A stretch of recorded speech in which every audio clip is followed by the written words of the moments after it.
మనకి ఏదైనా దొరుకుతుంది. అదేదైనా పోగొట్టుకున్నాం అనుకో, పోగొట్టుకున్న చోట ఏం చేయాలి? జాగ్రత్తగా ఎత్తకాలి. ఒక ఆయన అంట నీళ్ళు తోడుతూ ఉన్నాడంట, ఏమండి ఆ పడవ వెళ్ళిపోతూ ఉందంట. ఏం చేశాడు? ఎక్కడైతే గిన్నె పడిపోయిందో అక్కడ కట్టి మీద గీత వేసాడంట. అదే దోణి వెళ్ళిపోయింది, పడవ వెళ్ళిపోయి అక్కడ ఆగింది.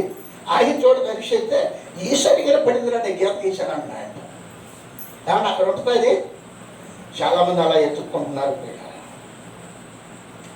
స్థిరమైన కలిమి ఎందుకు దొరకట్లేదంటే వ్యర్థంగా వెతుక్కుంటున్నారు, వ్యర్థమైన స్థలాల్లో తిరుగుతున్నారు, ఏదేదో ఆశిస్తూ ఉన్నారు, దేని కొరకు ఎంపర్లాడుతూ ఉన్నారు మానవుడి పిల్లలు.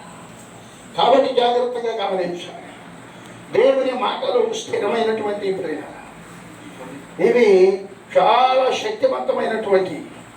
కాబట్టి మనము ఎప్పుడు ఎల్లప్పుడూ కూడా దేవుని యందు భయం కలిగి భక్తితో ఉన్నారు. కీర్తనకారుడు ఒక మాట అంటున్నాడు ప్రియుల, కీర్తనల గ్రంథము 91 కీర్తన 6వ వచనం చూడండి.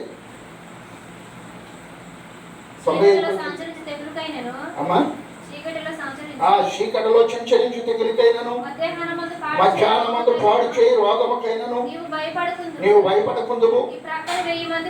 నీ పక్కన 1000 మంది పడినను, నీ కుడి పక్కన 10,000 మంది కూలీలను అపాయము నీ వద్దకు రాదు. ఎందుకంటే నన్ను ప్రేమిస్తున్నావు, నేను నిన్ను ప్రేమిస్తున్నా, నువ్వు నా మార్గంలో ఉన్నావు, నన్ను అనుసరిస్తూ ఉన్నావు, కాబట్టి ఏ అపాయం నీకు రాదు. ఏ కీడు నుండి దాన్ని చాలదు అంటున్నాడు ప్రియులారా. కాబట్టి మనం జాగ్రత్తగా గమనించాలి. ఏదైనా కీడు వస్తుందంటే అది మనదే పొరపాటు, అంతేకాని దేవునితో మాత్రము దేవుని ఏమాత్రం మర్చిపోయేవాడు కాదు ప్రియులారా. కాబట్టి జాగ్రత్తగా మనం గమనించాలి. 7వ వచనాన్ని కూడా చదువు ఒకసారి.